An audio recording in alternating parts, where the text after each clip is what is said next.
What if your faith cost you everything? What if loyalty to God meant standing when everyone else bowed, knowing that the price would be death by fire? This is not a legend. This is history. A moment in ancient Babylon where 3 men faced the flames of a furnace and found not death, but the presence of God himself.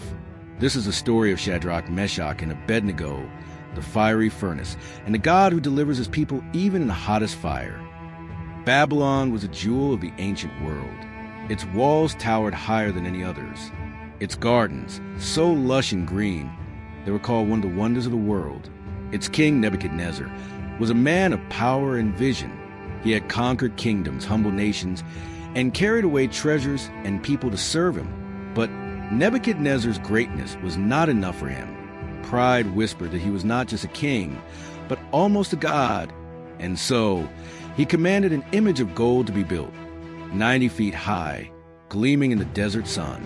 A statue so tall it could be seen for miles across the plain of Dura. This was more than decoration. It was a test of loyalty, a command to worship Babylon's gods, and by extension, Nebuchadnezzar himself. And refusal? It meant death, swift and terrifying. The furnace roared as a punishment for rebels. The day came. Crowds gathered on the plain. Rulers, governors, satraps, commanders, judges, treasurers, counselors, officials, leaders from every corner of the empire. The statue glistened like fire under the sun. A herald cried out, "People of every nation and language, this is what you are commanded to do. As soon as you hear the sound of the horn, flute, zither, lyre, harp, pipes, and all kinds of music, you must fall down and worship the image of gold. Whoever does not fall down and worship will immediately be thrown into a blazing furnace." The music swelled. The sound of thousands filled the air. And like a wave, the people fell to their knees before the idol. Dust rose as faces pressed the ground. An empire bowed in unison. But not all. In the sea of bent backs, 3 men stood tall. Shadrach, Meshach, Abednego, exiles from Judah, servants of the living God. They would not bow. Not everyone in Babylon welcomed these men.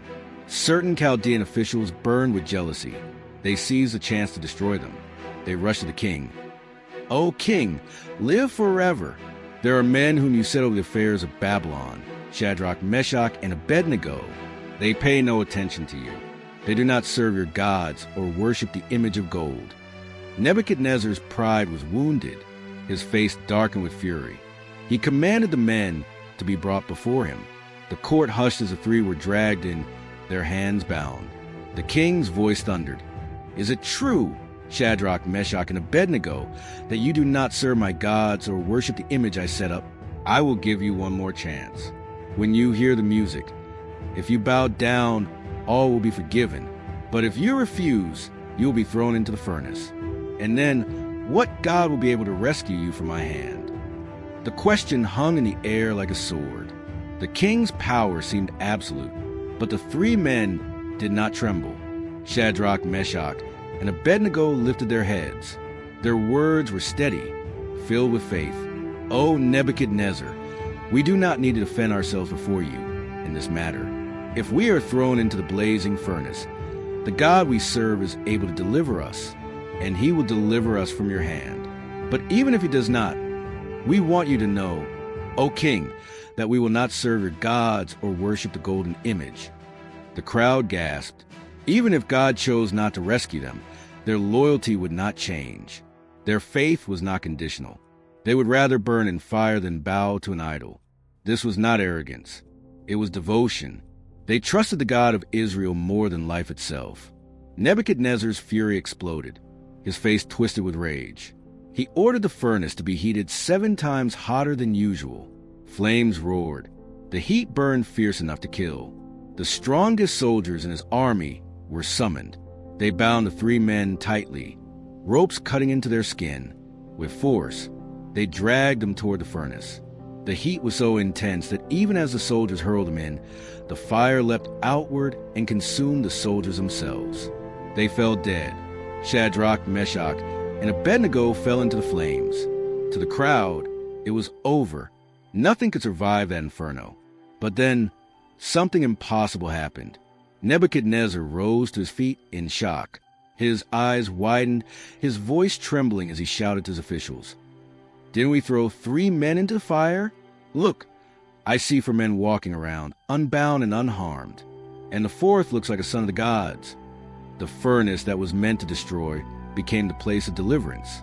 The ropes that bound them were gone, burned away, yet their clothes were untouched, their bodies unharmed.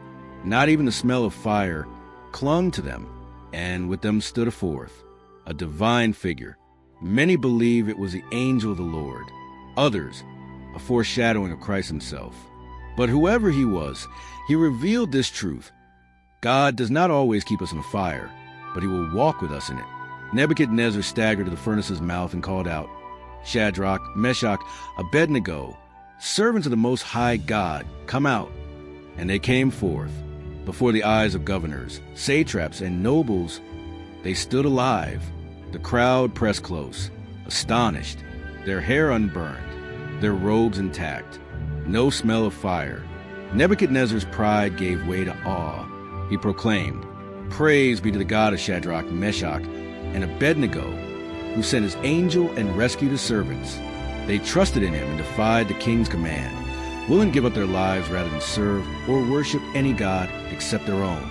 No other god can save in this way."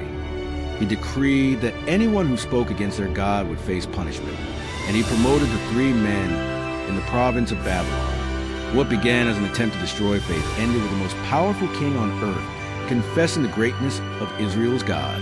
The story does not end in ancient Babylon. Its lessons burn brighter than ever today.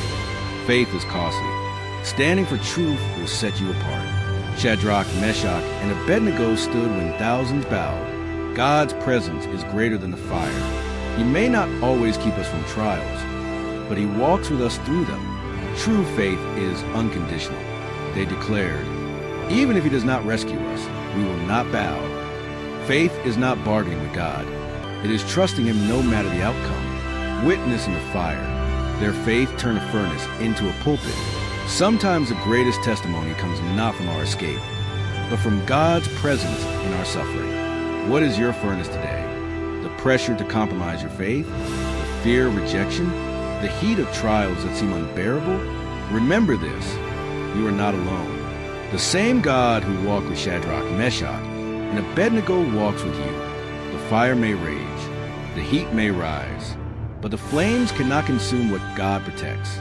Even in the furnace, his presence is your deliverance.